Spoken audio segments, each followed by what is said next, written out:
Salam satu pena. Saya dari Ketua Iwo Indonesia Kota Bekasi, New Holland, ingin mengajak diskusi dengan Bapak Dr. Tri Adianto. Maaf, izin Pak, saya mengundang Bapak untuk diskusi sedikit Pak tentang program-program Bapak yang di Kota Bekasi.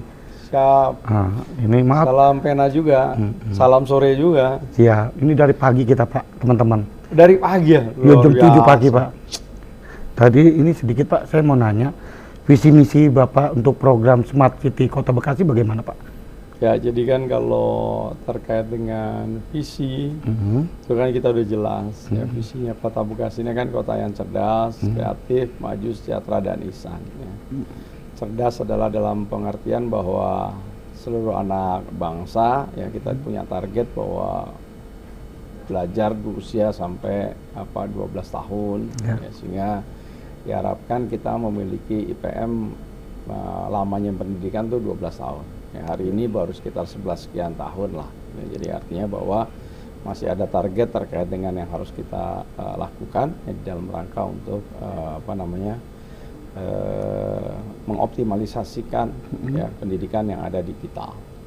Kemudian kreatif ya, makanya berbagai hal kegiatan-kegiatan kreatif itu terus kita dorong. Ya, termasuk di dalamnya hari ini kita alhamdulillah mendapatkan bantuan dari Pak Gubernur. Ada yang namanya Gedung Bekasi Creative Center, menjadi salah satu tempat berkumpulnya ya, anak-anak kreatif yang memiliki visi ya terkait dengan kondisi yang ada di Kota Bekasi ini.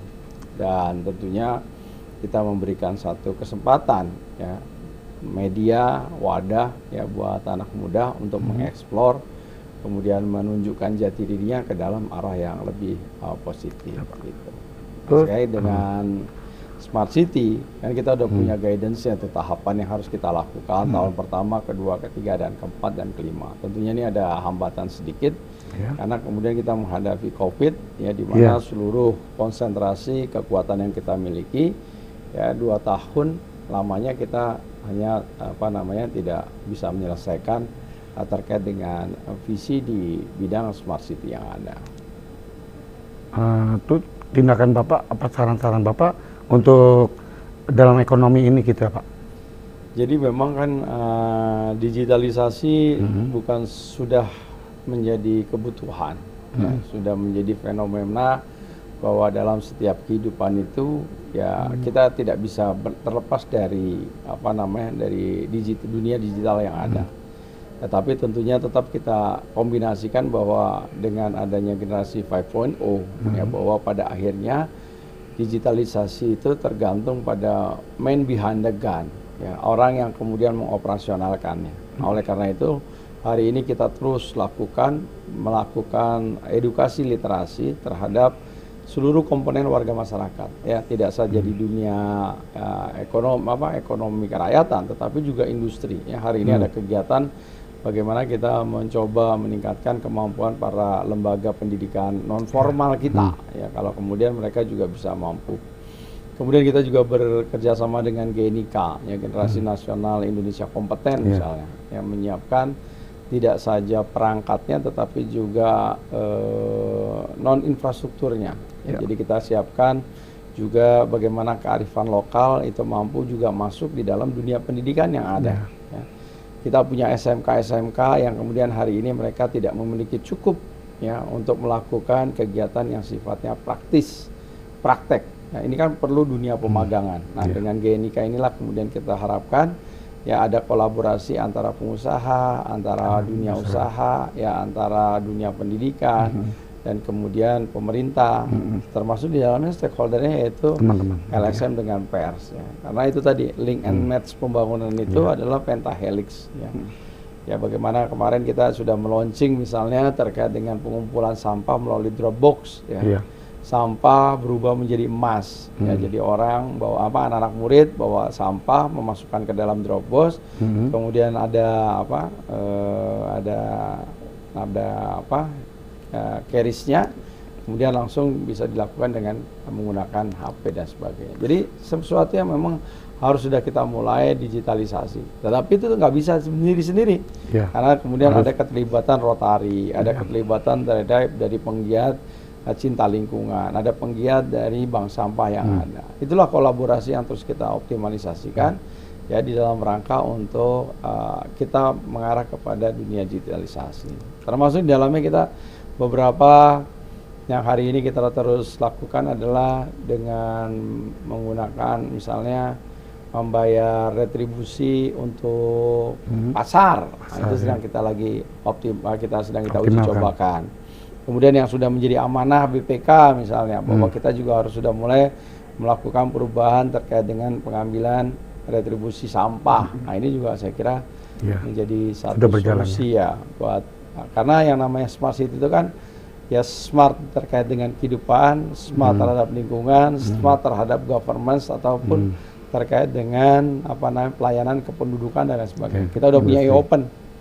Ya, bentar lagi kita akan launching yang namanya Happy, program Happy, ada program ngelayat. Nah, itu adalah merupakan salah satu bagaimana masyarakat semakin mudah untuk interaksi antara pemerintah dengan warganya terkait dengan pelayanan yang diharapkan masyarakat. Itu terkait dengan program keekonomian ya Pak. Tapi kalau untuk saya dengarkan teman-teman ini di warga Bekasi itu sangat senang dengan KIS PIB, program kesehatan Bapak. Ini bagaimana saran-saran Bapak untuk KIS PIB ini Pak? KIS PIB ini kan kita sudah hampir 96%. Ya, masyarakat yang sudah tercover ya, universal health coverage ya. Jadi dan itu sudah terbagi mana yang dibayari oleh secara BPJS Mandiri, BPJS kemudian dibayar oleh perusahaan, kemudian BPJS yang kemudian diberikan oleh pemerintah bagi warga masyarakat yang tidak mampu sebetulnya. Ya oleh karena itu di dalam itulah nuansa gotong royong ya, bahwa yang namanya asuransi itu ada satu subsidi silang ya antara yang mampu dengan yang tidak. Nah, oleh karena itu seperti ini juga subsidi.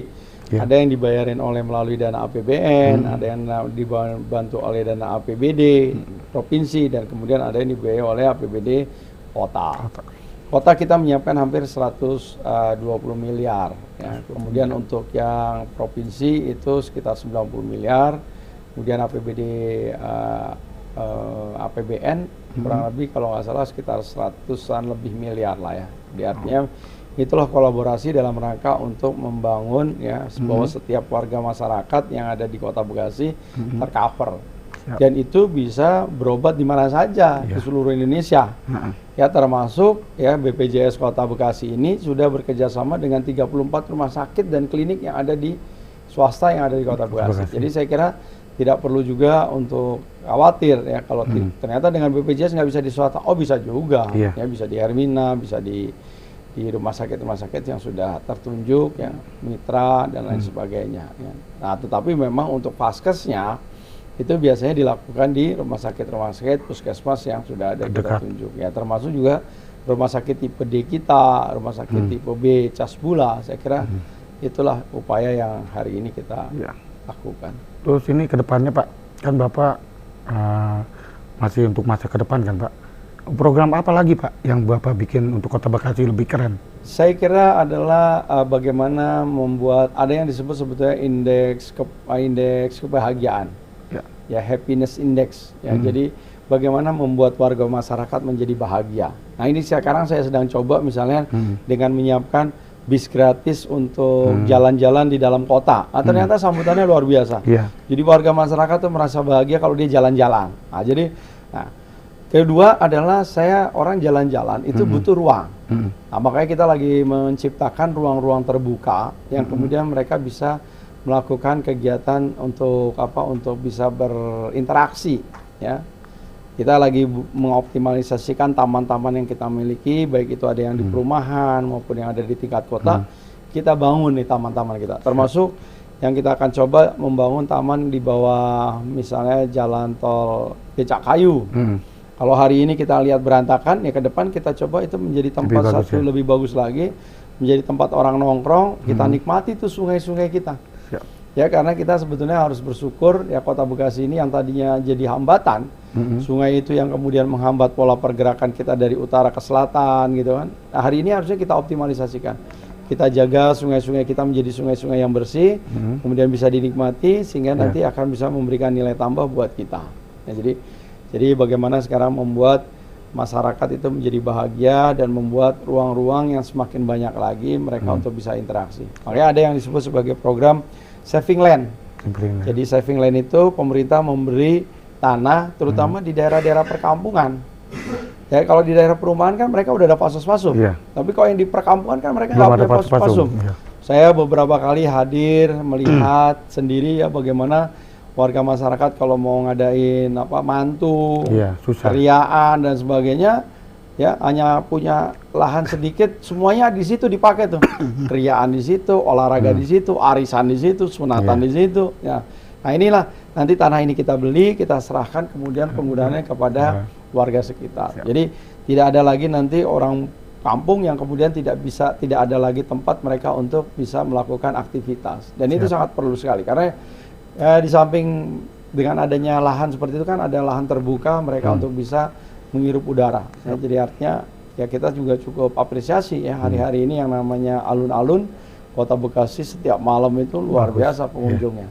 Ya, jadi ini menandakan bahwa warga masyarakat butuh terkait dengan ruang hiburan, ruang terbuka, hiburan yang membuat mereka bisa bersilaturahmi ya dengan warganya. Terus ini terakhir Pak. Bagaimana kedepannya untuk teman-teman ormas yang sebagai kontrol sosial dan media-media LSM ini Pak? Nah, saya kira kan kita yang sudah sampaikan, program saya adalah pembangunan pentahelix. Pentahelix ini di mana di pemerintah, para pengusaha, ya kemudian juga dunia pendidikan, LSM, pers, media itu saya kira harus menjadi satu ikatan batin yang kuat gitu. Bahwa kita bukan sebagai objek tetapi juga subjek. Kita bukan sebagai penonton tapi juga sebagai penggerak sesuai dengan fungsinya masing-masing. Nah, kalau ini ikatan yang kuat dan kemudian kita bisa berkolaborasi, itu saya kira menjadi salah satu kekuatan yang kita miliki.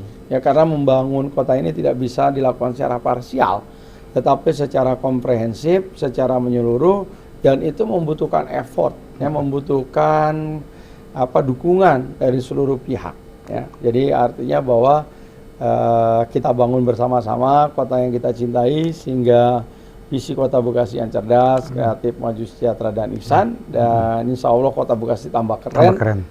Saya kira bisa kita wujudkan. Makasih Pak pada hari ini minta waktunya. Sukses dan mohon maaf karena memang hari ini ternyata tadi pagi-pagi harus takziah dulu ya. Jadi makasih sekali lagi Pak. Terlambat. Telah menerima kita untuk podcastnya. Oke. Ya. Kapan-kapan boleh kita gabung lagi. Siap Pak. Makasih.